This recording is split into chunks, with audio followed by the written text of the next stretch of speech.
one of these 11 states of America. It's the worst decision you could...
Shabbat Shalom, Israel. Happy Sabbath, Israel. All praises to the Most High for another Sabbath.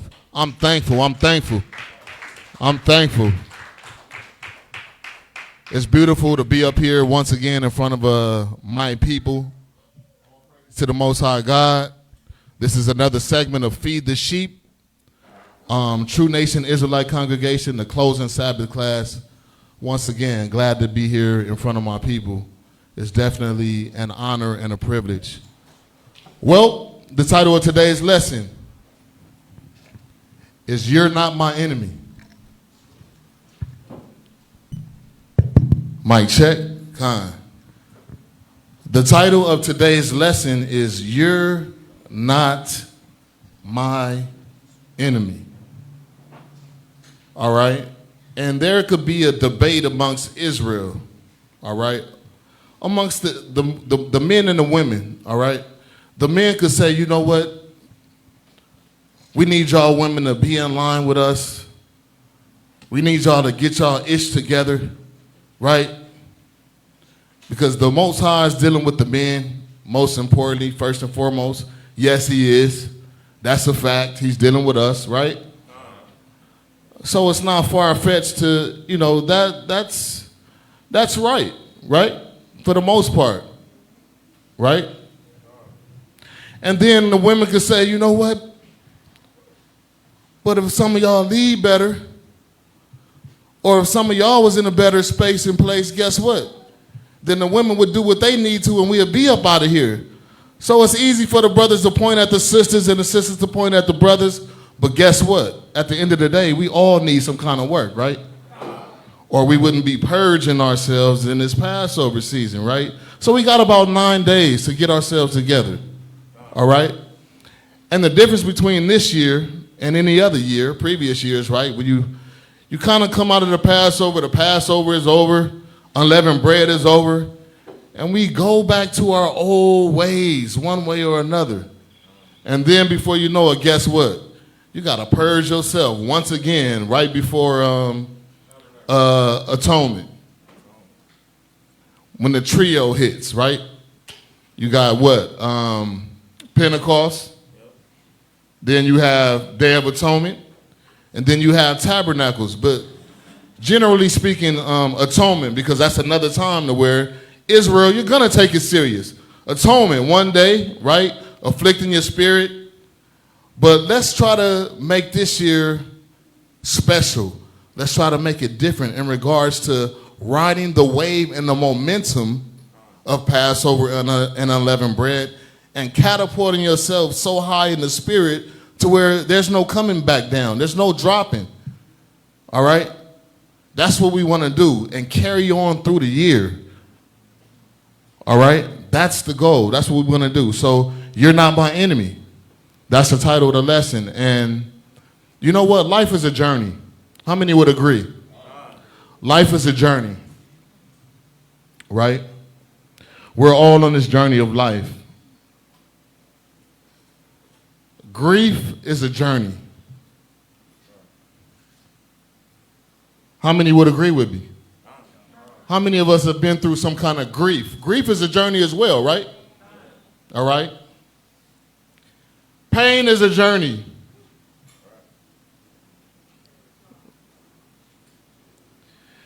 Being disrespected and offenses being caused, that's a journey as well.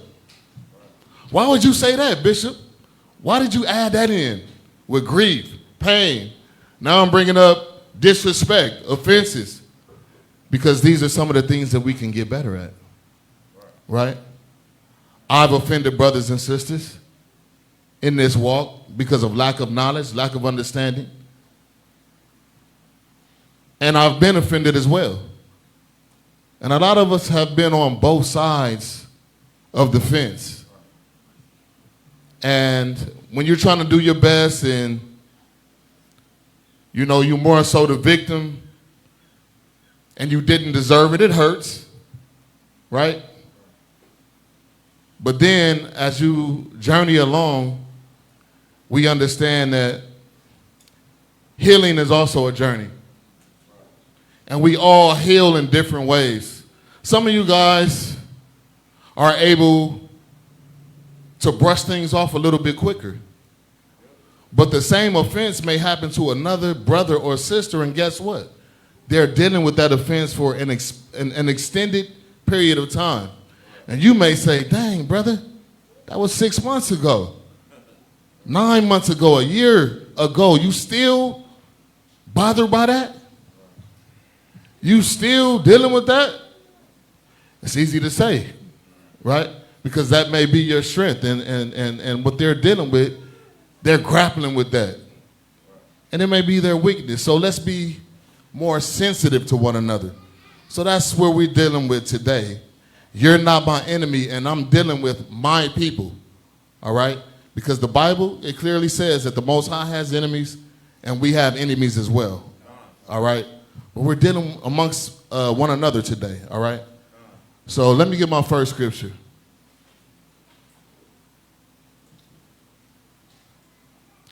Let's go to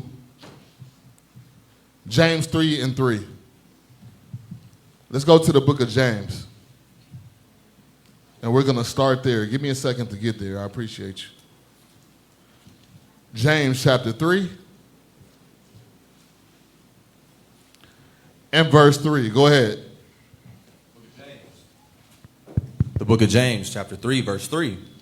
Behold, we put bits in the horses' mouths that they may obey us, and we turn about their whole body. Right, so we understand. Everybody's seen a horse. You've seen the bit in their mouths, right? You see the jockey on top of the horse, and the person, the rider of the horse, right? They're able to control that horse and pull right to go right, pull left to go left, pull back to start and stop. They have control over the horse, right? Because of that bit in their mouths. Read on. Verse 4. Behold, also the ships, which though they be so great and are driven of fierce winds, yet are they turned about with a very small helm, whithersoever the governor listeth. Whithersoever the governor listeth, whithersoever the shipmaster and the crew decide whatever direction we want to go, whether it be north, south, east, or west. Same analogy, right? Different illustration. All right? Read on. Even so, the tongue is a little member and boasteth great things. Behold, how great a matter a little fire kindleth. But you'll be surprised. The things that we could say can cause a lot of destruction. Right? It can cause so much destruction to the point to where, guess what? There are some things that could be said to where you can lose a friend. You can lose a soul. You can lose a brother or a sister, all right? They might even leave a church because of what you said, because of what I said, right? So the tongue, even though it's a small member, it has a lot of power. Would everyone agree? And it says, behold, great a matter a little fire kindleth, right? So you can turn something that's a small flame, all right, into a gigantic fire. All right? Go ahead and read, King. Verse 5, even so, the tongue is a little member and boasteth great things. Behold, how great a matter a little fire kindleth. And the tongue is a fire, a world of iniquity. And the tongue is a what? The tongue is a fire, a world of iniquity. The Bible just said, because we know that there's different worlds, right? There's an entertainment world. There's a sports world, right? And then there's the whole world in general. And then we have the world of Israel. But the Bible just said that the tongue, it's a world of iniquity. You can speak life into people. You can exhort people. And then you can tear down people as well. All right? So it has power on both ends of the spectrum, right? For the good or for the bad. But go ahead and read on. So is the tongue amongst our members, that it defileth the whole body, and setteth on fire the course of nature, and it is set on fire of hell. Let me do a quick illustration right now. Yahweh. Everybody see Yahweh, right? You see this young brother? Mm-hmm. How old are you, Ak? 16. I remember when you were 15, right? When you came here, how old were you? 12 or 13. So his size was one of the first things that I looked at when he came because I saw his baby face, right? All right? And you look at his stature. He's about what? 6'2", 6'3", right? Excuse me, 6'5". All right? So he's 6'4", 6'3" coming in as a 12-year-old. And he's bigger than a lot of us as grown men on a physical level. But guess what? If I gave you permission, right, to be destructive in this room and tear up whatever you want, how much damage do you think you can do? You can do a lot, right? But at the end of the day, when it becomes time to rebuild everything, and you're using all the energy and effort, the same energy and effort that you use to destruct this place, to punch holes in the wall, to bust windows, to bust through doors, how much more the same effort, right, when it's time for you to rebuild? Which one is going to be harder to do? It's going to be harder to rebuild. And that's what we got to remember when we're dealing with people. All right? Everything isn't always smoothed over with a "I'm sorry." Sometimes that's not good enough for people. Most of us, yes, that's acceptable. But guess what? Not for all of us. All right? So there's a lot of damage that could be done with the tongue. And I wanted to give that illustration. Because to rebuild friendships, to rebuild sisterhood, to rebuild brotherhood, it's a lot more energy than you think, right? You might think it's good the day you apologize, and guess what? Every time you see that person, you almost find yourself like a job in treating them. All right? Now you're going out your way, and guess what? You may feel some type of way if they don't accept your apology the way you expect them to. Or as soon as you expect them to. Now you feel some kind of way. But you were the one who caused all this. So we got to remember all these things, Israel. So that's what we're dealing with today. Mic check, mic check. It's just a mic, huh?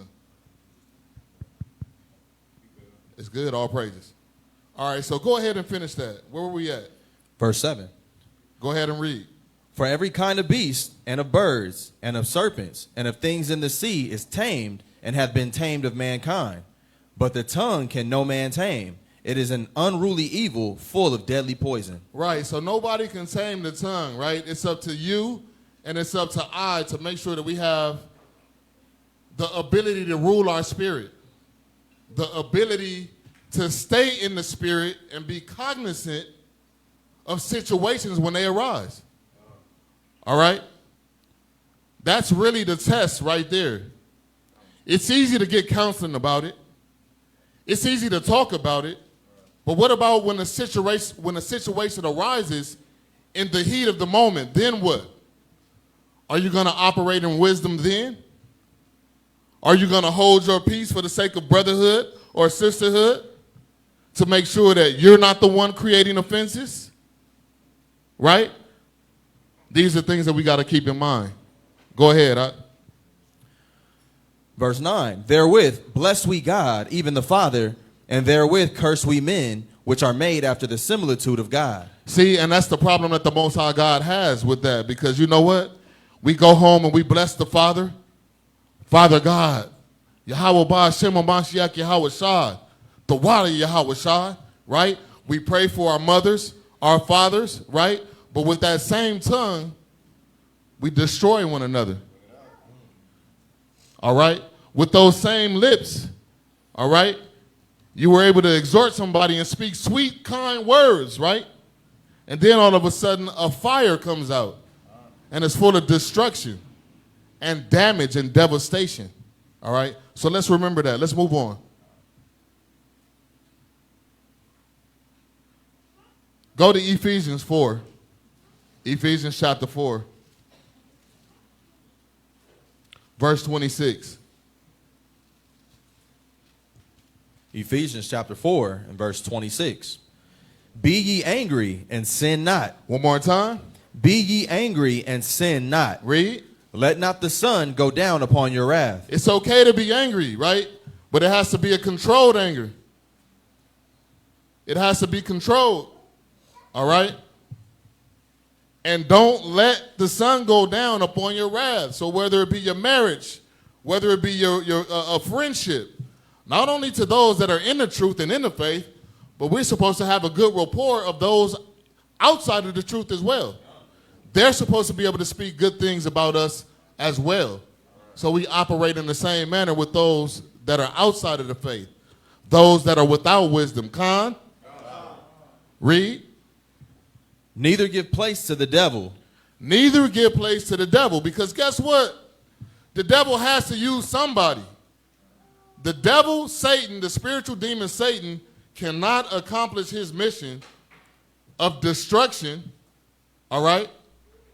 Going about the earth, doing his duty, robbing, stealing, and killing, stealing joy, stealing peace, causing us to be destructive and disruptive to one another.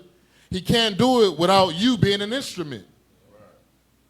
So these are things that we have to remember and consider, all right? So you got to kind of have your spiritual guard up. You got to be savvy in the spirit realm. You got to know and be on guard, all right? If you had a few good weeks, guess what? You need to be on guard in the spirit, because it might happen tomorrow. It might happen next week.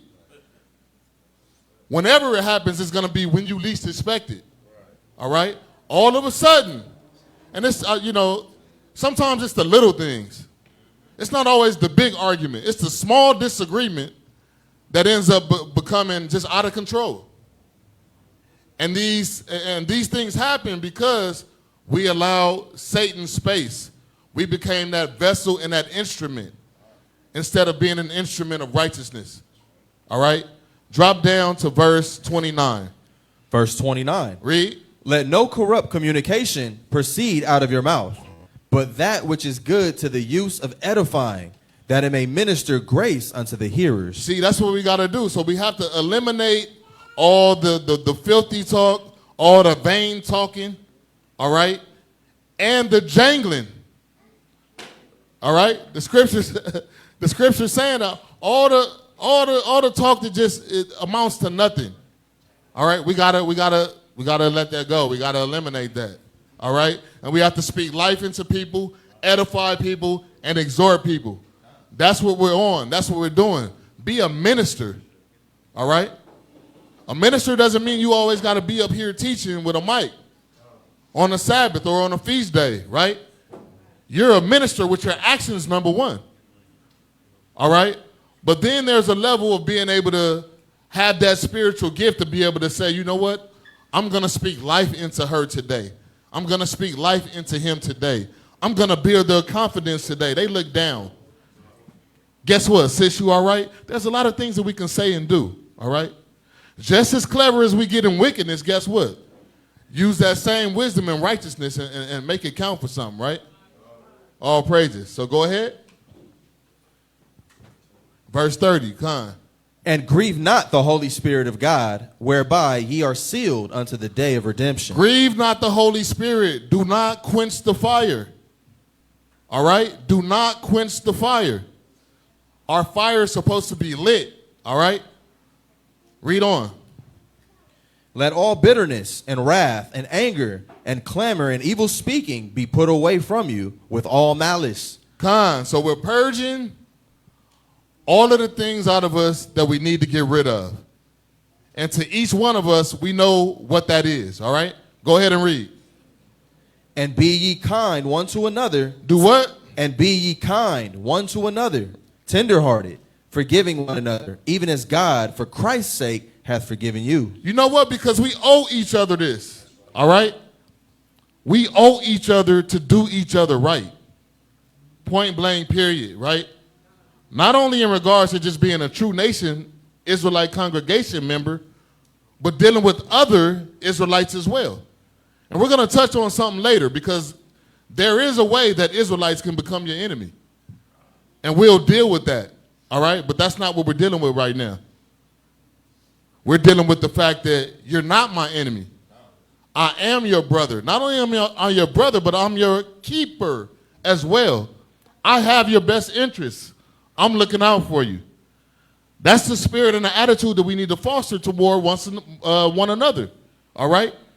Because it becomes natural when it's your children. It's natural then. It's natural to all the people that you hold in high regard. You want to do them right. You go out of your way to treat and speak to them right. But what about the person that you're not really feeling like that? What about the Israelite that hasn't really done you in the way that you've done them in regards to treatment? I've treated this brother like a brother. I've treated her like a sister. How could she? How could he? Well, we find ourselves in those instances as well, right? It happens. And then at the end of the day, we're still required to do the right thing. So there's levels to this. But it says, even as the Most High for Christ's sake hath forgiven you. So that's another thing that we have to remember. Yahushua forgave us. We didn't deserve it. We deserve death. So guess what? There's a lot of practicing that we have to do. There's a lot of forgiveness, all right? There's a lot of repentance that needs to be done. And there's a lot of I'm sorries that need to be given. And there's a lot of I accept your apologies that need to be given as well. Would you guys agree? All praises to the Most High God.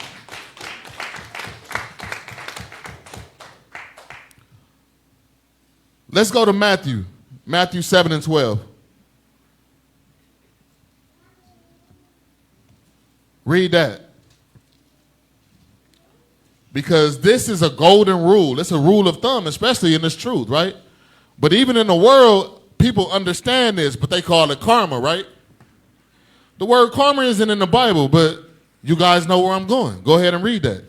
The book of St. Matthew, chapter 7, verse 12. Therefore, all things whatsoever ye would that men should do to you, do ye even so to them. For this is the law and the prophets. Right. So not only is it it's not only a thing that's in the world, right? Even people in the world that don't keep God's commandments, they know that that's a rule of thumb. All right? Treat me how you want to be treated. Talk to me how you want to be talked to. Same thing, hey, we need to be up on it, like, you know what I'm saying? Because guess what? I am ready to see the day that we're operating on all cylinders in this truth as Israelites. We're supposed to be better than the world. Our marriages are supposed to be moving on all cylinders, functioning, all right, at a high level, better than them in the world. All right? Our friendships, our businesses, and so on and so forth, our interactions amongst one another, they got to be better. All right? We don't want to waste time putting out all these lessons and street teaching and bringing people in, and they see a worse side in here than they do in the world. What's the use? We working backwards then. All right? So this needs to be a safe haven for people that come out the street, come out of religion as Israelites. They need to come up here and be like, you know what? I see the difference. All praises to the Most High God. I'm supposed to be here. Real talk. They're not supposed to come up in here and experience the same thing that they experience on the block or in the lunchroom at work. The gossip, the backbiting, the upbraiding, the undermining. It has to stop. It has to stop.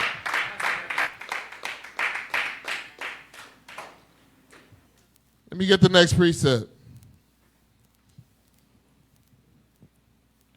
Galatians 6 and 7. So we already know whatever type of energy you put out, guess what? Expect that back. Don't expect nothing different. Don't deceive yourselves. Don't even do that to yourself. You know what you put out, so expect that back. All right? Go ahead and read that. The book of Galatians, chapter 6 and verse 7. Be not deceived. God is not mocked. For whatsoever a man soweth, that shall he also reap. So it ain't no different when you actually literally in the vineyard. How many people have gardens at home? All right, not many of us, but you guys get where I'm going. I mean, we know people that don't even have full gardens, but, you know, it's a few of us that have our little plants in the windows or, you know, 3 on the back porch or 2 on the front porch. Whatever it may be, you understand the concept of growth. You understand the concept of planting a seed. And whatever I plant, that's what I'm going to reap. You're not going to plant an onion and think you're going to get a watermelon. It doesn't work like that. All right, so it's the same thing in regards to wickedness, all right, and righteousness. You're not going to plant evil and think that all you're going to get back is righteousness, love, peace. You can, you can forget about that because I almost said something else. But, you know, I don't want to be apologizing to Mama Mary, but I'm serious. You can forget that, though, all right?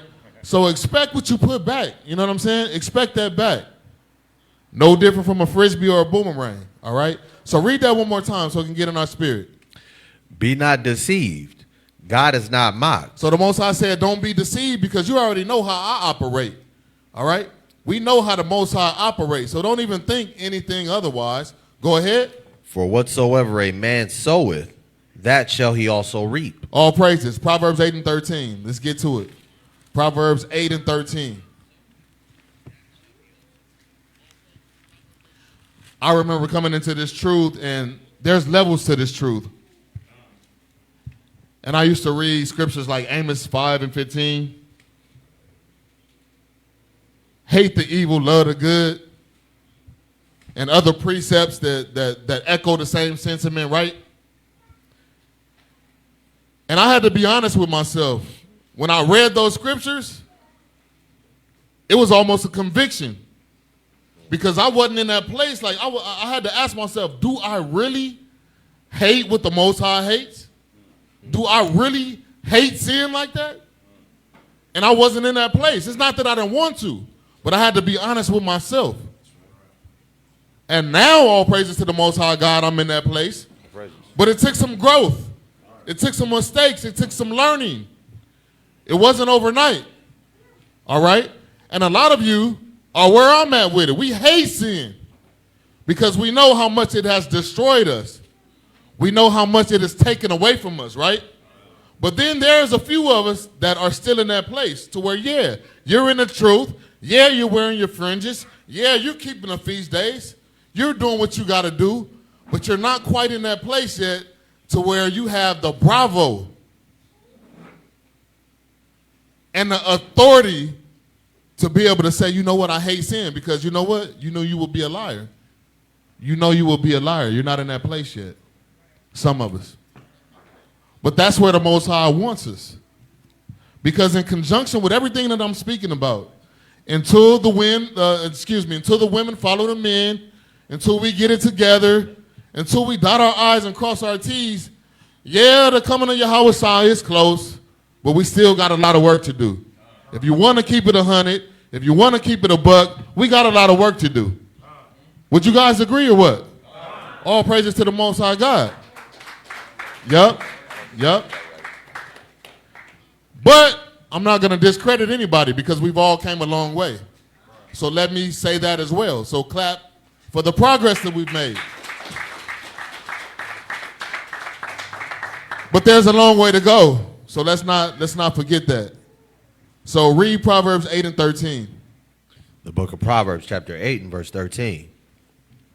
The fear of the Lord is to hate evil. Read it again. The fear of the Lord is to hate evil. The fear of the Lord. If you really fear the Most High God, you should be trying to get in a place, in a space, to hate what the Most High hates. All right? Vehemently. All right? Read. The fear of the Lord is to hate evil, pride, and arrogancy, and the evil way, and the froward mouth do I hate. We need to be able to hate these things, right? When these things occur, you're not supposed to be able to turn a blind eye to them. When these things occur, you're not supposed to be able to walk away like you didn't hear it. When these things occur, guess what? You're supposed to respond in the fashion of righteousness and use that wisdom to pull brothers aside at the right time. Use wisdom to pull sisters aside at the right time. All right? Use discretion to know when and when not to. Oh, now's not a good time, but I still got to address that brother. Now's not a good time because he's around his family, but I still need to address that sister. All right? None of us could call ourselves a true follower of Yahushua if you're turning your back on your brothers and sisters when you know that they're doing wrong and evil. You're just not a follower of Yahushua yet. All right? If you're trimming your ways to seek love, guess what? You're not a follower of Yahushua yet. All right? You're not fully there yet. Let me get the next precept. 97 and 10 of Psalms. Psalms chapter 97 and 10. Yeah, I'm ready. The book of Psalm, chapter 97 and verse 10. Ye that love the Lord hate evil.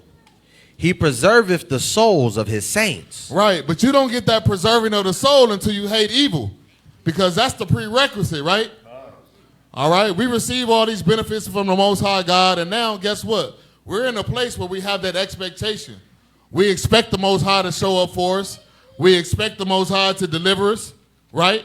We expect the Most High to do his godly duties, but we're not doing everything that we need to do. All right? That's foolish. That's foolish to believe that you're going to get all the benefits, the protection, the healing, and everything you need from the Most High God, and you slacking on your end. It don't work like that. It ain't never worked like that, and it's not going to work like that, period. All right? So we got to do better. Read. Ye that love the Lord hate evil. He preserveth the souls of his saints. He delivereth them out of the hand of the wicked. But you bet your bottom dollar, guess what? If you do what the Most High is requiring of you, and you're doing everything that you need to do to the best of your ability, and I know that term, best of your ability, that's not in the scriptures. But it's just a term or a phrase that we use, right? At some point, you got to reach perfection. At some point, you got to reach perfection. All right?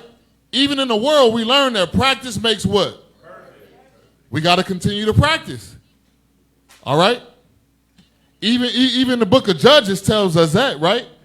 In regards to practicing. Why? Because we're going to be doing these things in the kingdom. The same feast that you're keeping now, we're going to be keeping in the kingdom. The new moon, the Sabbath, the Passover, tabernacle, so on and so forth.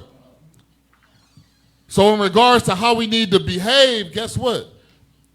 We have to unlearn some of the wickedness that we've learned over the years, and we have to adapt and adopt new behaviors of being a new creature. That's what we're after. We're after perfection, all right? We're not trying to be subpar around here, all right? Let's meet a high standard. We're not trying to barely make it. We're trying to overachieve, because guess what? When you overachieve and you fall short, you're still good. You're in a good place. But if you underachieve and have that bottom feeder mentality, guess what?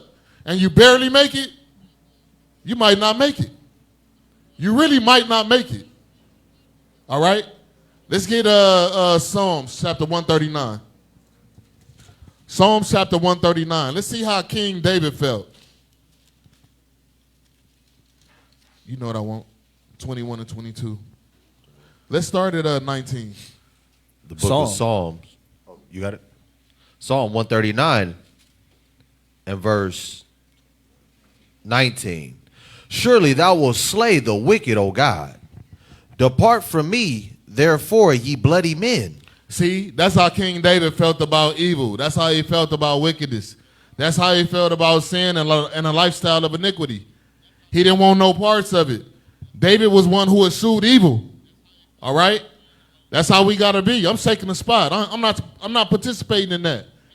All right? there's some things that you got to do to catch people off guard, because I'm going to tell you this. A lot of people think that they figured you out. I'm going to keep it a buck. You got a smile on your face. You've always been brotherly from the gate. And they think that they have a pretty good gauge and understanding of who you are and how far you can go. So guess what we need to do? We need to flip the script on them and give them that portion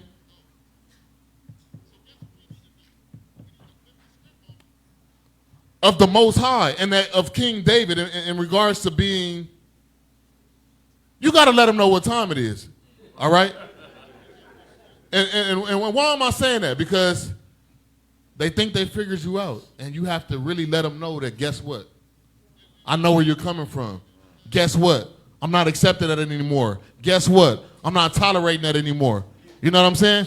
You have to do something. Go ahead, all praises, all praises. But you got to make that one correction or make that one move in regards to righteousness to let them know that, hey, you know, you got to leave them shook up, so to speak. Why? Because they didn't think that was in you. They didn't think that you had the gall to correct them that way. See, that's what we're dealing with, all right? So we got to let people know, look, you know me, but you really don't know me in regards to righteousness like that. I'm standing for the Most High God. So that's what I'm talking about, all right? Because some of our brothers and sisters, they need that correction. It is what it is, all right? Go ahead and read, Verse 20, for they speak against thee wickedly, and thine enemies take thy name in vain.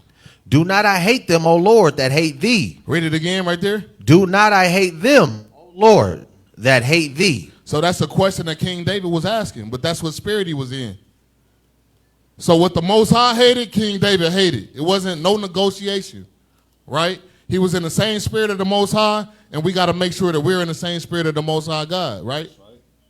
Go ahead. And am I not grieved with those that rise up against thee? Right. So how many people really hate what the Most High hates? Like, be honest. When you see sin, does it really grieve your spirit? All praises to the Most High God. That's where we need to be. If you're not there yet, we need to get there. All right? Verse 22, read. Verse 22. Verse 22, I hate them with perfect hatred. I hate them with a perfect, complete hatred.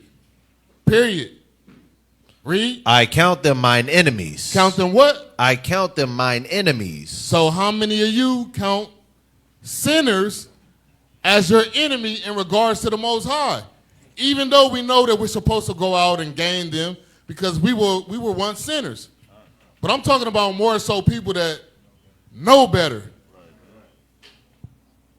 Those that are in this truth, that knows the laws, that knows what the Most High God requires, right? And still chooses to do the opposite thing. That's an enemy right there until they get it right.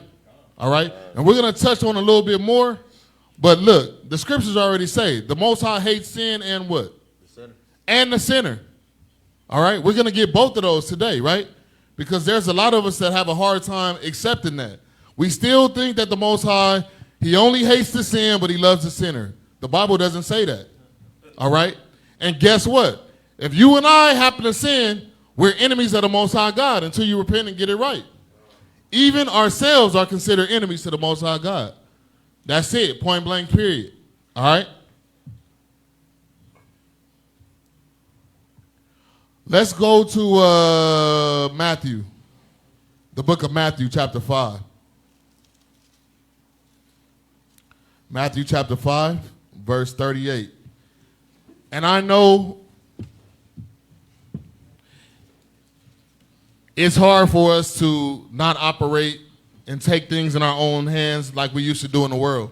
I understand it's a new thing when you come into this truth and you come into this faith as an Israelite to let the Most High do it, to let him fix it, right? Because we're used to doing all the fixing, all right? Some of us got a good pull-up game. In the world, you pull up and you handle that.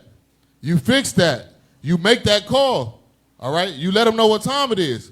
But we can't operate like that anymore. It's a difference in the spirit, right? You can't just pull up like that. Things have to be done strategically in wisdom. Go ahead and read that. Go ahead, my bad. Matthew chapter 5 and verse 38. Read. Ye have heard that it hath been said, an eye for an eye and a tooth for a tooth. Right. You get them, you better get them back. They hit you, you better hit them back. Right? And yes, we're supposed to defend ourselves because we don't want to have our children thinking otherwise. All right? We're not about to be bullied or punked or anything like that. But there are certain situations in using wisdom to where when you're dealing with other believers, all right, that's what we're speaking about. Go ahead. But I say unto you that ye resist not evil. But Read 38 for me again. verse 38, ye have heard that it hath been said, an eye for an eye and a tooth for a tooth. An eye for an eye, a tooth for a tooth, a burn for a burn, a scratch for a scratch, a cut for a cut, a shot for a shot. Right. I heard you back there, Elder. He said a bullet for a bullet. All praises. That's how we used to operate, though. Yep. And it's hard. Believe me, it's easier said than done. All right? But we got to be able to control our spirit, rule our spirit, and be an example in these times, right? Go ahead, verse 39. Verse 39, but I say unto you that ye resist not evil, but whosoever shall smite thee on thy right cheek, turn to him the other also. Right, and we're not talking about being physically smacked, right? Because that's a situation that's, you know what I'm saying? You got to use wisdom in that situation as well. Some brothers, for the sake of righteousness, they'll take that just to show you that they're walking your house side like. All right? And then there's other brothers and sisters where you're going to get smacked back. You know, and that's their discretion. You know what I'm saying? It's case by case. You know, I can't decide for everybody, but you know, even with them, but that's something that we want to refrain from. But I'm just saying, you know, I'm just putting it out there. All right? But go ahead and read verse 40. Verse 40, and if any man will sue thee at the law and take away thy coat, let him have thy cloak. Right. Also. Because it's not that serious in regards to, you know, I'm not going to take my brother or sister to court. You know, it's just not going to happen. You know what I'm saying? I'm not trying to do all that and bring our enemies into our business, and I'm not going to go the distance with my brothers and sisters like that. You can have that. You know what I'm saying? In the world, you do so under protective measures. Hey, I got a nice car. You know, it was a hit and run. They didn't have any insurance. You know what? I can't take this loss. I got to do it. We understand that. But as far as in this truth and us being family, the way we operate, I just couldn't do it. All right? And this is what the scriptures is bringing out to us right now. You know what I'm saying? You can have that. Let's resolve amongst one another. Go ahead and read. Verse 41, and whosoever shall compel thee to go a mile, go with him twain. Go twain with your brother or sister in righteousness, all right? You know what I'm saying? That's an admirable thing, all right? Two is better than one, right? Go ahead and read. Verse 42, give to him that asketh thee, and from him that would borrow of thee, turn not thou away. So in regards to being a brother or a sister, if they need something, you got it. Hey, if I got it, you got it. And most of us operate in that principle, you know, especially here at True Nation. All praises to the Most High God. You know what I'm saying? We've exercised that charity and that brotherhood pretty good, and I appreciate that. And I'm sure brothers and sisters on the receiving end, they appreciate it as well, right? Romans 12 and 17. You can go ahead and read. Romans 12 and 17. Go ahead. Book of Romans, chapter 12, and verse 17. Recompense to no man evil for evil. Provide things honest in the sight of all men. So in regards to get back and retaliation, guess what? I don't got to get you back because the Most High God, he's going to handle it. That's how we got to operate, all right? Let the Most High God deal with these situations, all right? We've all been in difficult situations to where, even in this truth, I mean, there's a few things that happened in this truth where my feelings was hurt. I was butt hurt. Being good to somebody, man. Real talk. And I was in my feelings for a while. I'm not going to lie. It hurt. Bad. I shed a couple tears. I wanted to punch somebody out. But guess what? I had to forgive. Seriously, though. When you take care of a brother, you take care of a sister, and at the end of the day, guess what they have to say about you? That one thing that you messed up on. They forgot about all the other times where they called you and you were there. That's not mentioned. They put out to the world and project to the world your one mistake. And it wasn't even a sin. It was just a mistake. It was just an offense. That's it. And the offense was out of frustration. Right? Not because I wanted something back. Not because of that, but it was because of a lack of respect, a lack of brotherhood. That hurts. But let the Most High God deal with it. You don't have to get them back. Con? All right, read.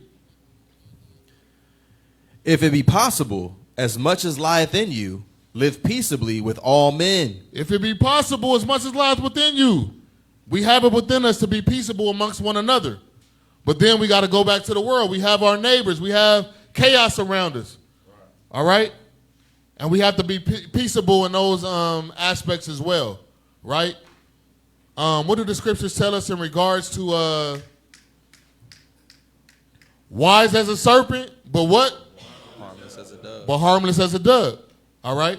So although, we know what to do in-house. When we're out of the house and in the world, guess what? Got to operate in wisdom.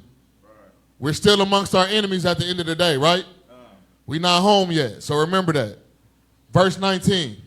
Dearly beloved, avenge not yourselves, but rather give place unto wrath, for it is written, vengeance is mine, I will repay, saith the Lord. For it is written, vengeance is the Most High God's, all right? Because guess what? If you bring your own vengeance and retaliation, guess what? The Most High doesn't have anything to do because you've already taken care of it your own way. So he's just going to sit back because you've recompensed yourself. All right? It's better when the Most High does it, right? So let's just keep that in mind. All right? All praises to the Most High God. 1 John 4 and 20. 1 John 4 and 20. The book of 1 John chapter 4, verse 20. Read. If a man say, I love God, and hateth his brother, he is a liar. He's a what? He is a liar. Read. For he that loveth not brother whom he hath seen, how can he love God whom he hath not seen? So that's the dilemma that we're all dealing with. That's the dilemma that we're all dealing with. We can't love the Most High if we don't love each other properly. That's it. Point blank, period. All right? We're supposed to treat each other with a high standard according to the Most High God. There's expectations. All right?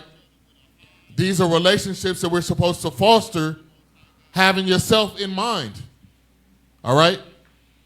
Having yourself in mind. I'm putting out what I want to get back. That's why I'm treating you like that. That's why I see you as a king. That's why she sees you as a queen or a big sister or so on and so forth, right? Because one day it's going to come back one way or another. And you know what? You don't want the Most High to save it until you have kids. And all the hell you used to give auntie, mama, granny, right? The Most High put it on hold for what, 15 years, 30 years? Now all of a sudden, guess what? You're recompensing your own household. And you have no control. All right? It happens. I've seen it happen in the world. All right? Go ahead. Verse 21, and this commandment have we from him, that he who loveth God love his brother also. So y'all remember, you know what time it is, Matthew 22. All right? Two greatest commandments, right? They work with each other. Love the Most High God with all your heart, soul, mind, and strength. Second greatest commandment. Love your neighbor as you love yourself. If you break any one of those, you automatically breaking the other. All right? It's either you're doing both or you're doing neither. All right? So keep that in mind. Keep that in mind. The scriptures also say that what? If you do it to the least of my brethren, you've done it unto me. Those are the words of Christ. So if I treat you bad, I'm treating Yahweh bad. I'm having a disregard for the Most High God. All right? We got to remember that. All right? Let's go on. Let's go on. Leviticus 19. Y'all know where we're going with this. Leviticus 19 and 17. The book of Leviticus, chapter 19, and verse 17. Read.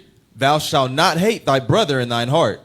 Thou shalt in any wise rebuke thy neighbor, and not suffer sin upon him. So a true brother, a true sister, he's going to tell his brother or sister what time it is. He's not going to hold any punches. He's not going to be worried about how you feel. All right? He's going to be worried about your best interest. All right? About your growth as an Israelite. Because they want to see you do better. And a lot of the times, I'm going to keep it a buck, we need to be told about ourselves. A lot of Israelites haven't really been told about themselves by another loving Israelite that actually cares about you. Because when the love comes your way and the correction comes your way, guess what? You in your feelings. All right? Real fast, like somebody just said. You're in your feelings. You're in your emotions. And the best thing that could happen to you is happening right in your face. But you don't realize it. Because you in your feelings. You've never had a brother or sister come to you like that in the world and really tell it to you like it is according to the Bible. You know what I'm saying? Now you get that, all right? And you in your feelings. Can't do that. None of the brothers that ever corrected me here at True Nation could say that about me. All the brothers that have corrected me, how about taking it good? If you've ever corrected me, raise your hand. In any way, shape, form, or fashion. If you've ever corrected me, raise your hand on anything. Raise your hand. How about taking it? Did I get in my feelings? Did I have an attitude with you and start treating you different? Did I humble down? All praises to the Most High God. Those are my witnesses.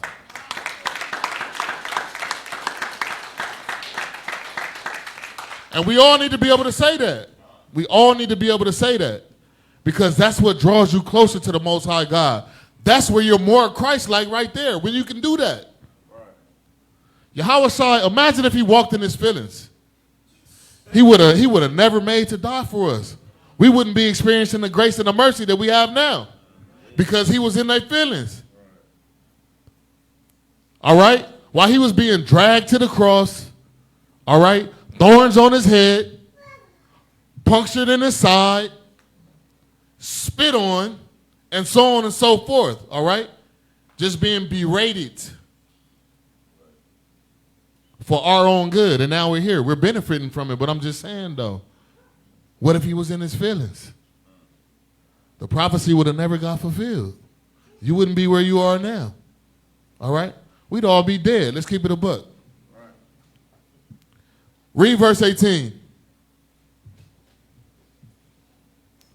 Leviticus 19 and 18.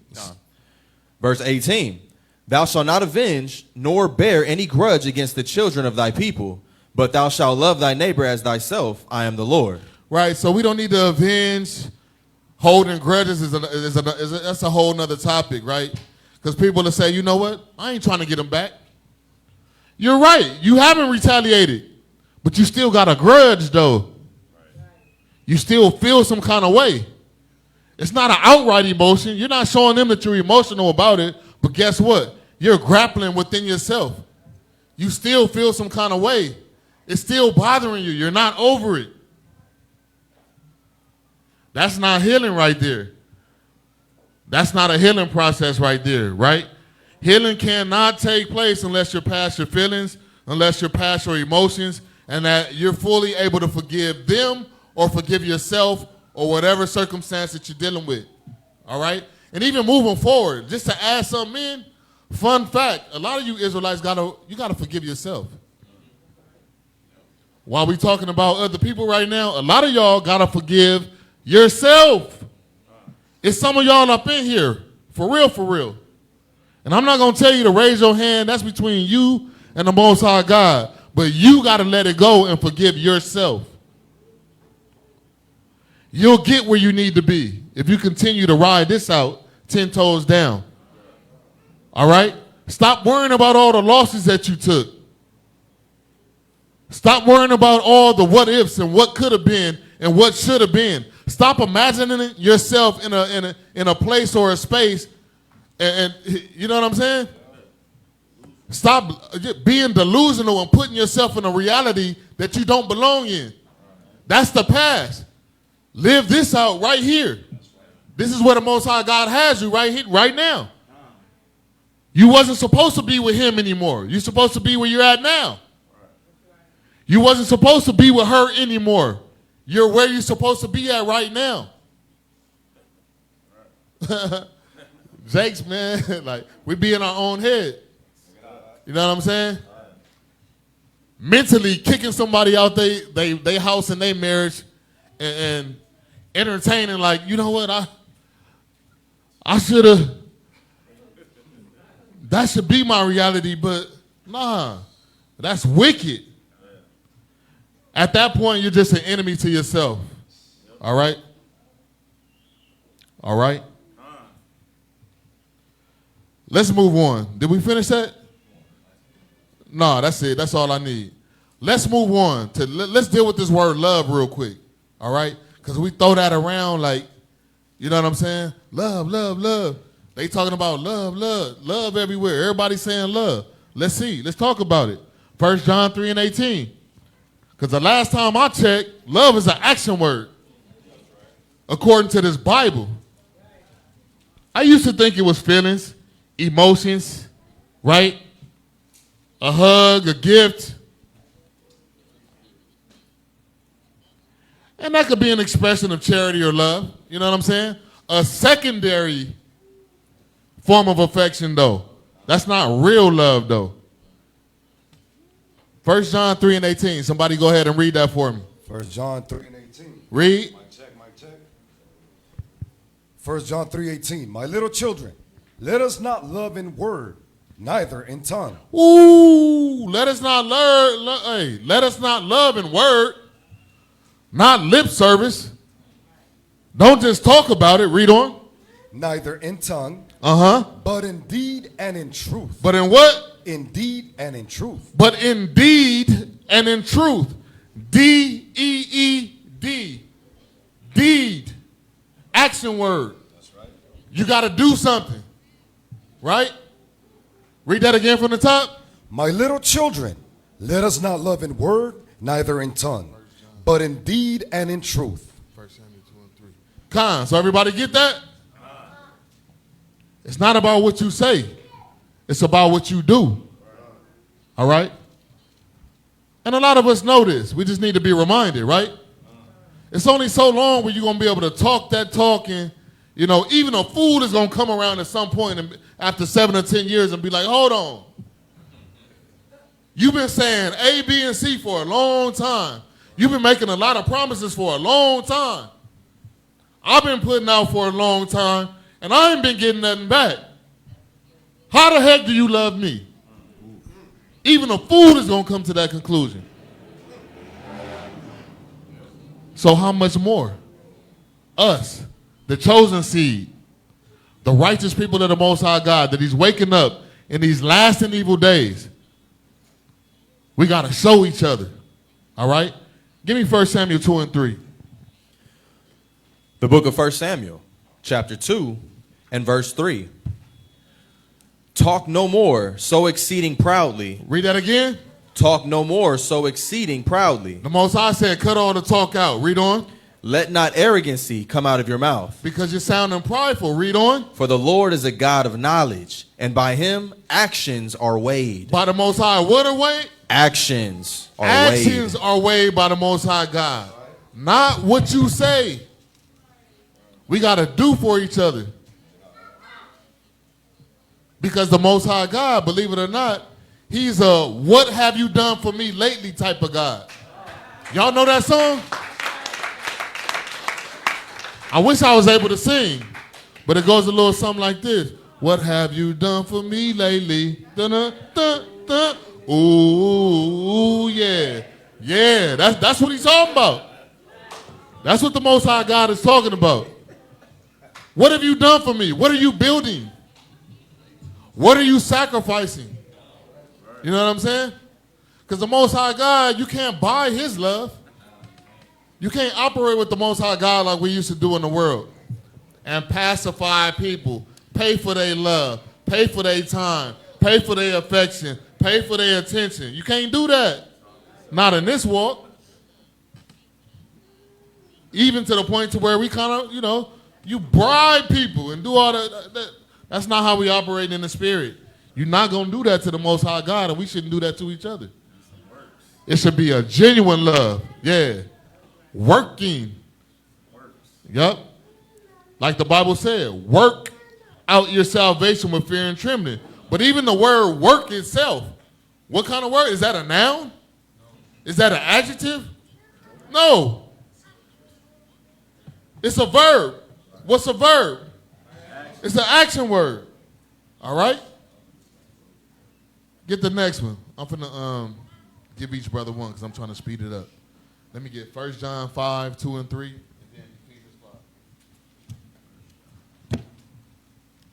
1 John 5, 2 and 3. The book of 1, chapter 5 and verse 2. By this we know that we love the children of God, when we love God. See? So this is how we know that we even love each other amongst one another. How? When we love God and keep his commandments. That's how you know if we actually love each other. Because you don't love me if you don't love the Most High God. You see how that works? It's all intertwined. There's no separation. All right? When I know that you love the Most High God, that's when I know that you love me, and that's when I can trust myself around you. Real talk. And I'm about to tell you why. I'm going to tell you why. Because it's not rocket science. When I know you really, really, really, really, really love the Most High God, then I can trust myself around you. I can trust my family around you. I can trust my kids around you. You know why? Because I know that you wouldn't do anything to displease the Most High God. So therefore, when it comes to these commandments, I know that you hold them in high esteem. You feel me? I know that that's not only part of your life, but that is your life. Right. And it's a priority in your life. It's first in your life. When I see that from you as a brother or a sister, that's when I'm like, okay, that's my brother. All right? You know what? Because he's not going to commit adultery on me. He's not going to try to get with my wife. You see me? He's not going to try to do something wrong to my child. He's not going to lie to me. That's what we're talking about. That's the real love. Knowing that this person, the foundation of their life is the Most High God. And they're not going to do what the world does. They're just not going to do it.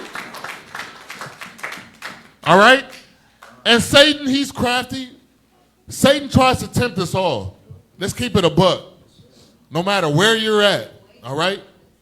No matter how far you are perfected in these commandments. Satan's going to try. He's going to tempt, right? But even so, when my true brothers and sisters are locked in, when they have those thoughts and they have those temptations, they rebuke that. And they never going to fall into it. You know what I'm saying? They're never going to fall into that space. So that's where I want to be with you guys, and I hope it's the same way. You know what I'm saying? All praises, man. That's how I need to be around here, all right? I don't want to be operating on eggshells around some of y'all. Like, don't make me uncomfortable, like real talk. I don't want to make you uncomfortable. You know what I'm saying? The fact of the matter is we still in our flesh. You know what I'm saying? I understand that. But that's no excuse for wickedness. Especially our kids. All of our kids should be safe, man. All right? Period. That's nothing to play with. Don't be playing with people's kids, man. You know what I'm saying? And this is going out into the world. You know what I'm saying? We must treat the children like they need to be treated. You know what I'm saying? Let's invest in them and do what we need to do for them. You know what I'm saying? Nurture them and make sure that they need to be what they need to be when they grow up. They don't need to go through the experiences that we went through. All right? They don't need to be damaged goods like some of us used to be. You see what I'm saying? We not doing that with them. All right? We got a chance and an opportunity to do it right with them, and that's what we're going to do. But it takes a village, right? All praises to the Most High God. We got that village right here.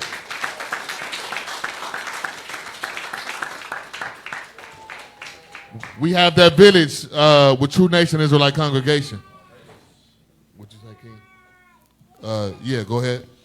Verse 2. By this we know that we love the children of God. When we love God and keep his commandments. For this is the love of God, that we keep his commandments, and his commandments are not grievous. So there's the action of that love again, keeping his commandments. That's something that you have to do. All right? You got to activate, and it's something you got to do. All right? And it's something that has to be continuous. All right? It has to be continuous. It's not a one-time thing. It's not I'm keeping half of them. I'm keeping some of them. No. We got to do more than our best. We got to be perfected. That's where we're going. All right? The more perfected we are in these laws and commandments, the closer it is to Yahushua coming back. The more we love one another, the more we do everything that we're practicing, that's when Yahushua is going to come back. But right now, there's still some schisms in the whole body, in the whole church. I don't care what Israelite congregation it is. There's still some schisms. There's still some things out of place. There's still some growth that needs to be taking place.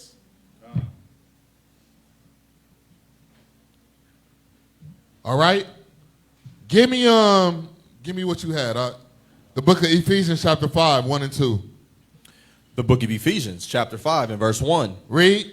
Be ye therefore followers of God as dear children. And walk in love. Do what? And walk in love. Read. As Christ also hath loved us. So we got a perfect example, Yahushua. All right? Look to the Most High. Look to Yahushua. All right? Because you better believe Yahushua is always on one accord with the Most High. And we're never going to take any glory from the Most High God. But you can look to Yahushua as an example. All right? It's an example that you should never forget. When you get tempted during the week, whether it be a marital situation, whether it be you flying off the handle, whatever it may be, what happened to you stopping and reflecting about Yahushua first before that happened? Why didn't you think about Yahushua first before you acted?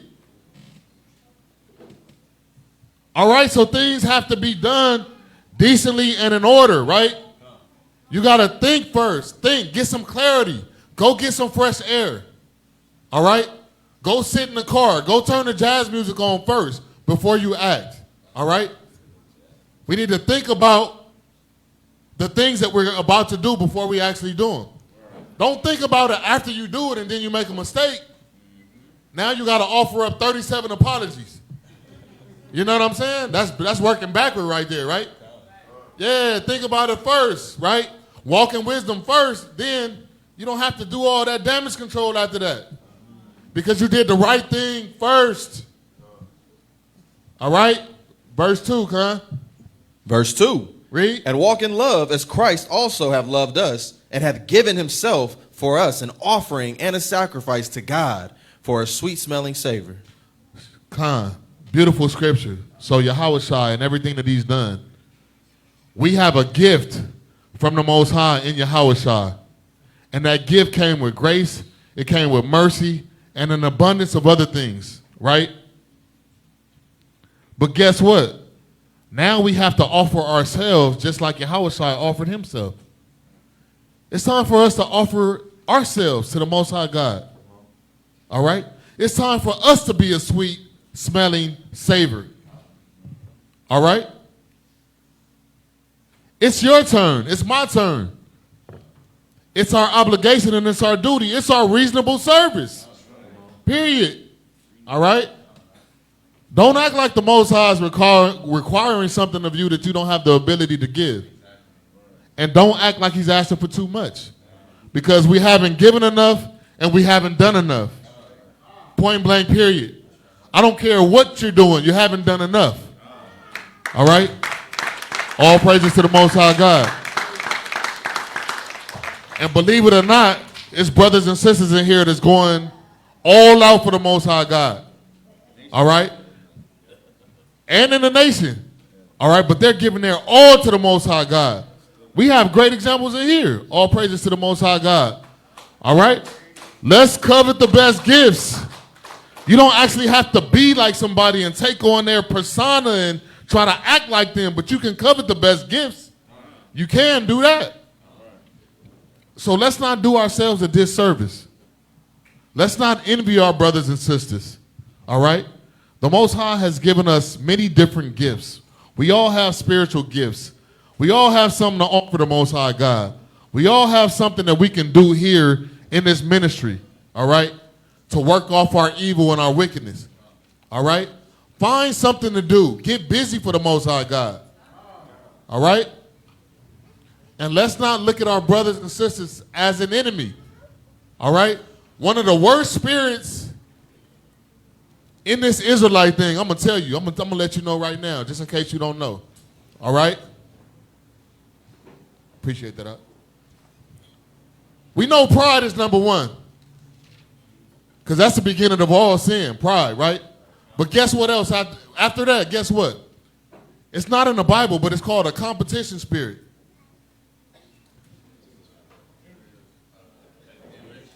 Emulation. Oh, it is in the Bible. All praises.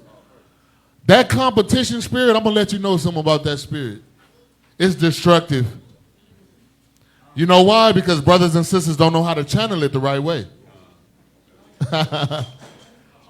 And all of a sudden, it starts off as a friendly competition, right? In righteousness. That's what it starts off as, right? It seems sincere from the beginning, right? It seems harmless from the beginning. You ain't doing as much work as me, Ock. What all departments you in, Ock? Name them, Ock. Right? Nah, that's the kind of spirit, right? You know, that's the spirit Jakes take on, right? And then all of a sudden it becomes a competition to someone else, another brother or sister, but to you, you're moving in humility. You don't even know you're in a race or a competition. But another brother or another sister is competing against you and you don't even know it. That's crazy. All right? And then guess what it turns into? It turns into envy. It turns into jealousy. Why? Because you end up superseding them. Because you're dealing in spirit and in the truth. You're dealing in humility and sincerity. And the Most High is going to elevate you for that, right? But for them, guess what? As hard as they trying to fight and compete and get there, it's all to no avail. It's all for nothing. All right, so let's just make sure that spirit of emulation, let's get rid of it. Please, let's get rid of it. Because it's dangerous. It's dangerous. All praises to the Most High God.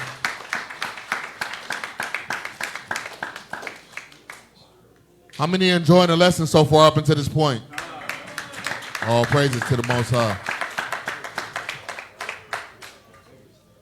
All praises, all praises.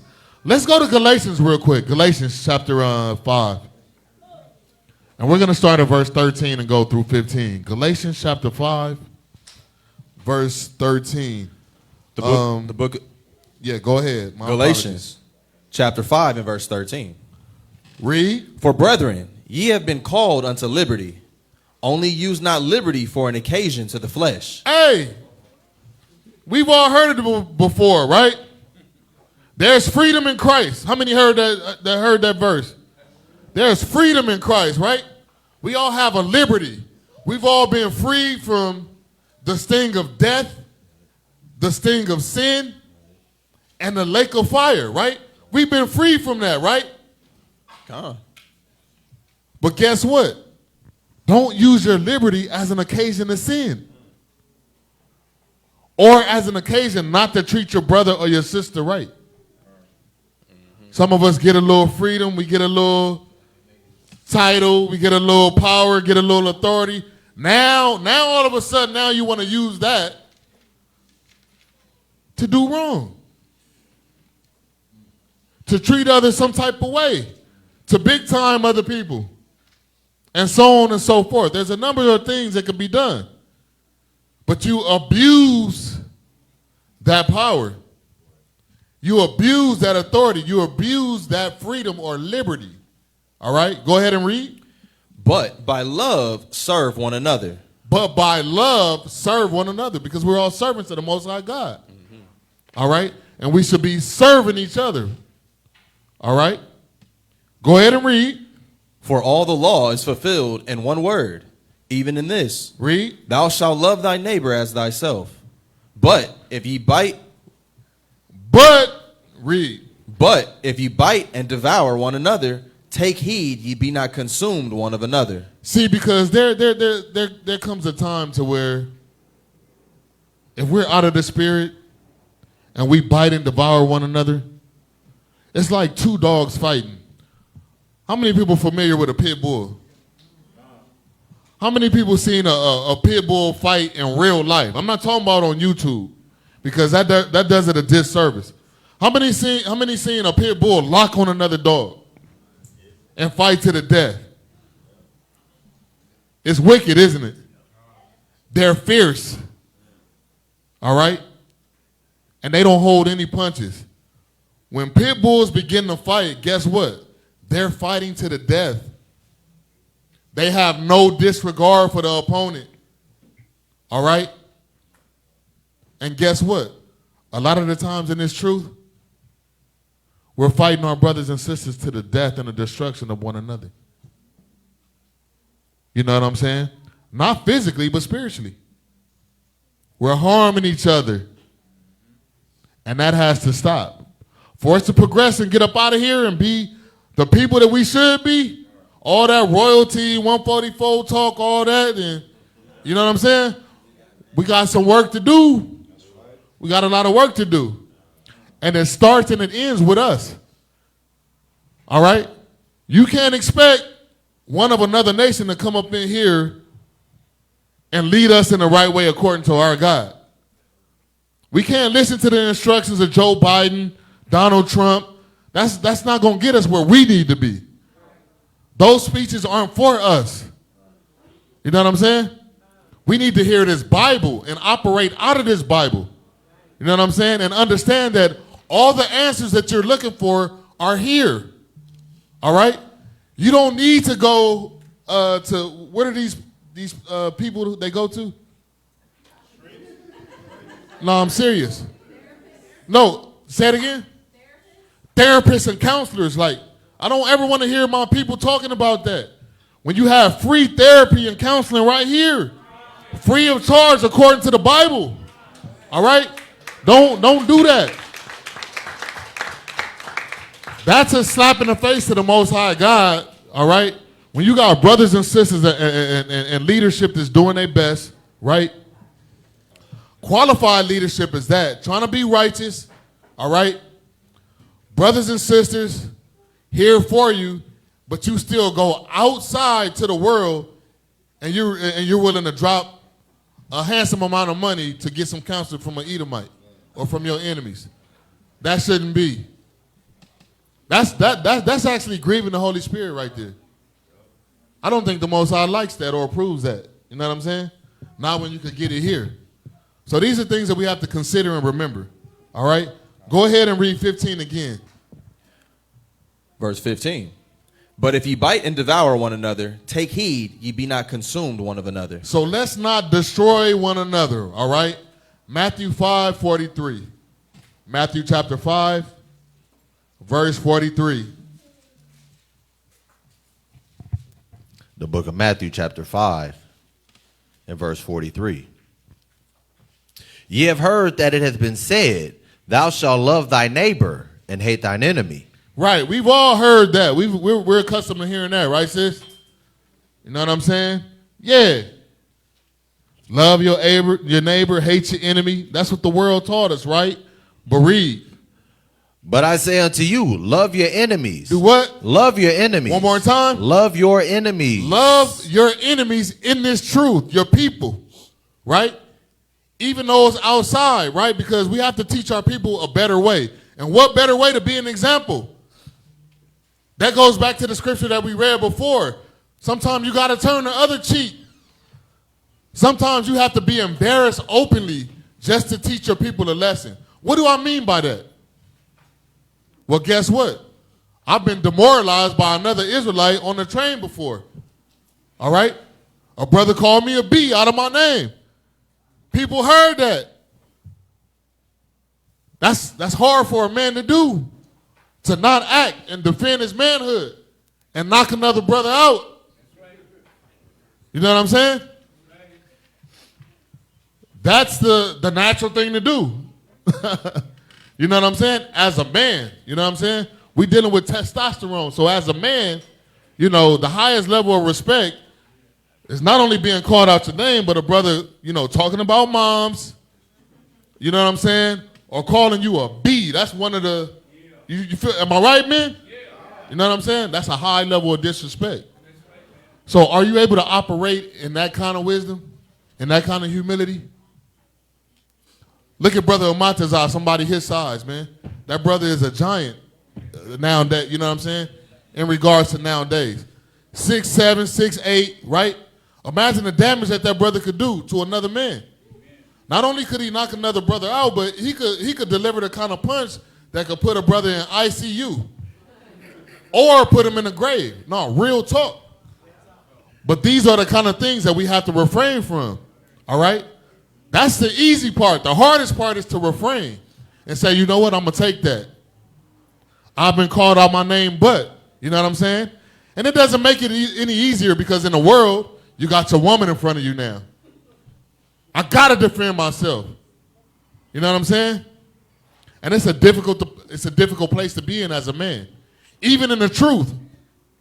Because it's like, okay, dang if I do, dang if I don't. But all praises to the Most High. If you got a woman that's walking in wisdom and walking in the Spirit, she'll understand your wisdom and your refrain and your rule in your spirit, and she'll respect the fact that, you know what, you got his home safe. You don't have to be the OU anymore. You see what I'm saying? It's all right, honey. You got us home safe. I know you could have did this. I know you could have did that. I know you could have did damage, but don't worry about it. You did the right thing according to the Most High God. Then you get your back rubbed after that. You see what I'm saying? That's how we trying to do it. All praises. So that's what kind of time that we're trying to be on. That's the spirit that we're trying to be in this time right here. All right? Believe it or not, there's a lot going on. Esau's ramping up. He has a lot going on. You know what I'm saying? When I look and consider all of the things that don't make any sense but that make a lot of sense, there's a lot of people popping up at the border and different, like all these different, you know, men of a war age. And Esau's doing a lot. Like I don't even really want to go into it and go off the lesson, but there's a lot of things that gives us the understanding that Esau's plotting against us. You know what I'm saying? he's almost to the point to where they're going to make their move against us, against the righteous, against those that keep the commandments. All right? Esau isn't worried about the Israelites who don't have a connection with their God. They're already destroyed. All right? They're easy targets. You know what I'm saying? We are the threat. The fact that you're connected with your God, that's a threat to them. All right? How much more being connected like our forefathers and our ancestors? That's a connection that we need to try to get. You know what I'm saying? To the point to where the Most High God can call you a friend. Like Abraham, right? That's what I want. That's what I desire. I know a lot of you desire the same. You know what I'm saying? Being tapped in like Elijah. Being tapped in like Esdras. The Most High God really communicating with you. Letting you know if you want this kind of answer, guess what? Do A, B, and C. Go fast for 3 days. Fast for 7 days. If you do that, I'll tell you. What wonderful counsel is that? But it's not that easy anymore because we've been disconnected. All right? But we still have access, though, so don't be hopeless. All right? But it's going to take a lot more work because of the amount of sin that we've committed. It takes a lot more work, but you're still connected. You are connected to the power. All praises to the Most High God for that. All right? But we have to work hard. All right? So go ahead and read. But I say unto you, love your enemies, bless them that curse you, do good to them that hate you, and pray for them that despitefully use you and persecute you. So this is where I'm trying to master myself right now because I love challenges. I've always loved challenges. I never liked the easy girl, even when I was in the world. I would bypass those situations, you know what I mean? And I wanted the one that I still know I could get. She's just playing cat and mouse right now. You know what I'm saying? I already know she liked me, you know what I'm saying? But that's just an illustration. The challenge, though, the challenge is that's what I'm talking about. You know what I'm saying? So the challenge of continuing to better myself in this truth, I accept that challenge. And I love situations like this to where, you know what? I get mad like when I fail. You know what? I got caught up in my feelings. If I had just done this and this time, I was almost there. You know what, Father? The next time you bring that same situation to me, I'm going to pass it. I'm going to pass it. I know where I messed up now, all right? Because believe it or not, this is one of the hardest things that you can do in the truth. To love the brother or sister that you know that doesn't really care for you like that. That's a hard thing to do. It's easy to salam a brother like this. I love this brother. He loved me. I know it. So when I salam my aunt, that's easy work. It's easy. But what about the brother that you know that may not have your best interests? You see what I'm saying? Or that sister that may not have your best interests, and you know it, but you still have to give that shalom. You still have to be respectful. You still have to be an example. You still have to be Christ-like. The Most High is still requiring that of you. It doesn't matter what they did. See, we're walking a walk to where you can't point the finger anymore. That's not going to work. The Most High, he's not dealing with the pity party. You know what I'm saying? He's just not dealing with it. All right? I know how easy it is to be like, you know what? You started this, whoop-de-whoop-whoop. We wouldn't be here if it wasn't your fault. If you didn't do what you do. You know what I'm saying? But guess what? We fall into it, end up being a vessel for Satan, and now we're just as guilty as they are. Because we're not thinking. All right? So let's stay ahead of the game. Finish that off, King.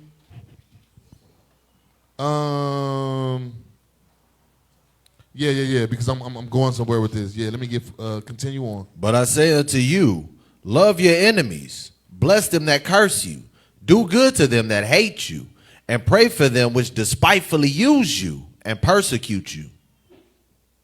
Read on. That ye may be the children of your fathers which is in heaven. For he maketh his sun to rise on the evil and on the good, and sendeth rain on the just and on the unjust. And look, the Most High is dealing with balance, all right? So there's going to be real prophets and there's going to be false prophets, all right? There's going to be wheat and there's going to be what? It's just what it is. So when you're dealing with a terror spirit, all right, it doesn't mean that they're, they don't have any hope, but at that moment, they operating like a terror. So guess what? You can't be terrible to the terror. You just got to suck it up and be Most High-like. Be Christ-like. All right? That's the obligation, all right, according to the Most High God, because he reigns on the just and the unjust, all right? Whether it be within the truth or out of the truth. You know what I'm saying? There's still a way that we have to carry ourselves, all right? That's why the scriptures talk about us being a light all the time, right? All right, go ahead, King. Verse 46, for if ye love them which love you, what reward have ye? Do See, the not- Most High said, look, you don't get no credit for that. You're supposed to love those that love you. That's easy money. But read. Do not even the publicans the same? And if ye salute your brethren only, what do ye more than others? Do not even the publicans so? Right. Read. Be ye therefore perfect. Do what? Be ye therefore perfect, even as your Father which is in heaven is perfect. What do the scriptures mean by perfect? Because if I had to show a show of hands, none of us have been perfect. None of us are sinless. None of us can cast a stone at one another and say that none of us are blameless, like Yahushua. Yahushua is the only one that can make that claim. Not you, not me, not him, and not her. All right? So what makes you perfect? Well, you're a new creature when you come into this truth, right? The Most High said, I'm giving you another opportunity. I'm giving you another chance to get it right, right? So he's saying, be perfect in my laws and commandments. Now that you know what I'm requiring and now that you know what time it is, now be perfect. All right? I'm giving you something that you can actually achieve. And the Bible is going to tell us now. So read that again. 48 only. Go ahead. Be ye therefore perfect, even as your Father which is in heaven is perfect. Khan. 1 Kings 8 and 61.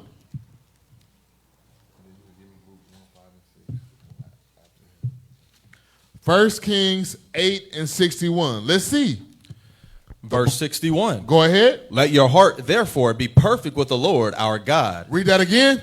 Let your heart therefore be perfect with the Lord our God, to walk in his statutes and to keep his commandments as at this day. That's your perfect right there. All right? He said, let your mind be perfect with the Most High God. All right? And what does that look like? To walk in his statutes and to keep his commandments. That's how you be perfect. And that's something that you can do. You can achieve that. Don't be that type of Israelite to talk about we can't do it, and that's when that best of your ability adding to the scriptures start coming in. You know what I'm saying? That's when brothers start hearing that best of your ability. No, you can be perfect. It just takes practice, and it takes a lot of practice, but you can get it done. Because the Most High God, he's not going to give us something that we can't accomplish. That would make him a hypocrite. So yes, you can be perfect. All right? You can rule those thoughts. You can rule over your spirit. You can cast out those wicked thoughts and temptations. All right? That's not sin. Being tempted is not sin. Just to let y'all know. Because I know a lot of y'all think that. I used to think that. Dang, how am I going to be perfect? I just had this thought. Dang, I blew it. No, finish it off. Okay, I got the thought. Now what? What did Yahushua do? He started speaking these scriptures. You see what I'm saying? He started rebuking that thought. You know what I'm saying? These are the things that we got to do. All right? Because there's different ways that we get these thoughts. All right? Sometimes they just pop up out of nowhere. Unexpectedly. It wasn't your fault. And then there are times where you conjure it up, where you went there. Am I right or am I lying? There's times where you went there. And now you're entertaining something that you thought about. It's a scripture to say about that. We're on our own wickedness, though. All right? So whether it be us or whether it be thoughts just bombarding us, same solution. You know what I'm saying? You can stop yourself right there. You can pump your brakes, and you can do the right thing and not act on it. And guess what? Earn a stripe with the Most High. Point blank, period. No sin, no harm, no foul, no nothing. Don't condemn yourself. All right? The sin comes in to where you continue to entertain it and then you act on it. That's when you go off right there. All right? The fact that it came across your mind, that's not a sin. It's what you're going to do about it after that. All right? That's going to determine your righteousness or your evil. All right? So go ahead. Read that one more time. 8 and 61. Verse 61. Let your heart therefore be perfect with the Lord our God, to walk in his statutes and to keep his commandments as at this day. Con, let's get an example of that. Luke 1, 5, and 6. The book of Luke, chapter 1 and verse 5. There was in the days of Herod, the king of Judea, a certain priest named Zacharias. Everybody familiar with Zachariah? Huh? Read. Of the course of Abiah. And his wife was of the daughters of Aaron, and her name was Elizabeth. All right, Zachariah and Elizabeth, the parents of who? John the Baptist. All right. Let's see. Read. And they were both righteous before God. Read it again. And they were both righteous before God. They were both righteous before God. All right. Read. Walking in all the commandments and ordinances of the Lord, blameless. Read that last part again so they could get it. Walking in all the commandments and ordinances of the Lord, blameless. Blameless. It didn't say just the 10 or a few. They walked in all the commandments and the ordinances and were blameless. That's what being perfect is right there. So don't say you can't do it. It's written in the scriptures right here. In the New Testament. So if you put your mind to it, you can do it. You know what I'm saying? We just got to exercise that strength and that power, right? If you heard this guy's lesson last night, if you was tapped in, you understand what I'm talking about. Your mind has power, all right? And I'm not going to deviate from the lesson, but if you didn't watch this lesson last night, you need to go watch it. What was the title of the lesson? The power of the mind. The power of the mind. And he made good illustrations and good points, all right? You will only go as far as you think. And the scriptures tell you that. You know what I'm saying? So use the power of the mind for righteousness, not for the wickedness that we used to partake in, right? We can easily destroy things. We can easily destroy ourselves, right? We know how to mess some things up. I got to be honest. It makes sense for the children of Israel to be the Most High God's chosen people, right? Because we can operate at a high level of righteousness and humility and forgiveness when we want to, right? And all these things, you know. We were quick to forgive people in the world. But now that we're hearing this truth, it's kind of a little more difficult, right? But guess what? I say all that to say this. We can be the most righteous, but on the other hand, we can be the most wicked people too. And that's what lets you know you are the children of Israel. All right? Because when you put your mind to it and you decide to do evil and do wickedness, you do it at a high level. Yeah, you do. Yep. And you make it look sporty and fashionable. You make it look like the thing to do, and the nations follow you when you do it. Right. You get real trendy with wickedness. All right? But when you decide to do it for the Most High God, to set yourself apart, and to be all you can be in righteousness, and you women submit yourselves to the Most High God and your husbands, and we men submit ourselves to the Most High God and Yahweh Shai, and the order is there, and the structure is there, we can do all that we need to do. And we could build New Jerusalem, you know what I'm saying? The way that it needs to be built. All praises to the Most High God. All right? So with that being said, we're almost done. Give me Philippians 4 and 13. You could quote it. Huh? All of y'all should know this scripture.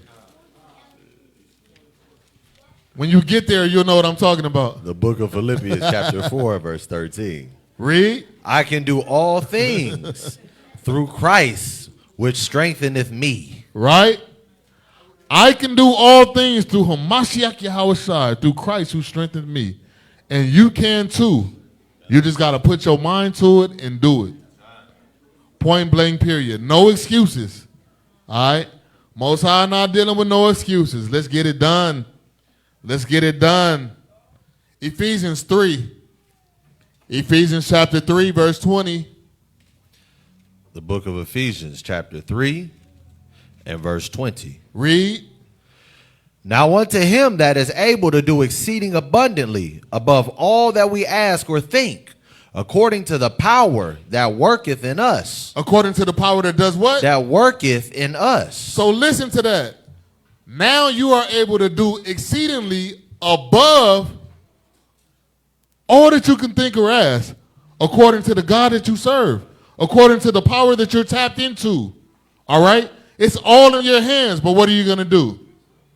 All right? You are an extension of the Most High God. You are made in his image, and you're his chosen people. There's nothing that you can't do. All right? In regards to righteousness, in regards to business, in regards to anything that's lawful to do. Can I get a big con? All praises. So just remember that. All right? Go ahead and read 21. Unto him be glory in the church by Yahushua throughout all ages, world without end. Who's Amen. that world without end? Israel, that's us. All right? We've heard that term before in Isaiah, right? Chapter 45. Verse 17. Israel is a world without end because we're going to come back to our place, our rulership, all right? And we have a kingdom that's waiting on us. And we're going to rule it and govern it in righteousness forever. One more precept, 2 Ezra 14. 2 Ezra 14 and 34. The book of Second Ezra. Oh, I'm sorry, y'all. I'm sorry. Go ahead. 34. 14 and verse 34. Therefore, if so be that ye will subdue your own understanding and reform your hearts, ye shall be kept alive, and after death ye shall obtain mercy. So we have to think the way the Most High wants us to think. We got to subdue our own understanding. We have to lean not into our own understanding. But we got to trust in the Most High God and believe in the Most High God. Right? Remove yourself from the equation. All right? Don't block your blessings. Once again, remove yourself from the equation, right? And let the Most High God do what he does. Read. Verse 35. For after death shall the judgment come, when we shall live again, and then shall the names of the righteous be manifest, and the works of the ungodly shall be declared. See? So, at the end of the day, the true righteous, humble servants will be revealed. All right? And we're hoping to the Most High God that we be able to take a part of that. All right? Let's not count ourselves in the number yet. All right? We still got a lot of work to do, but we're on the right path. Would you agree? Clap it up for the Most High God. That's all I got for today.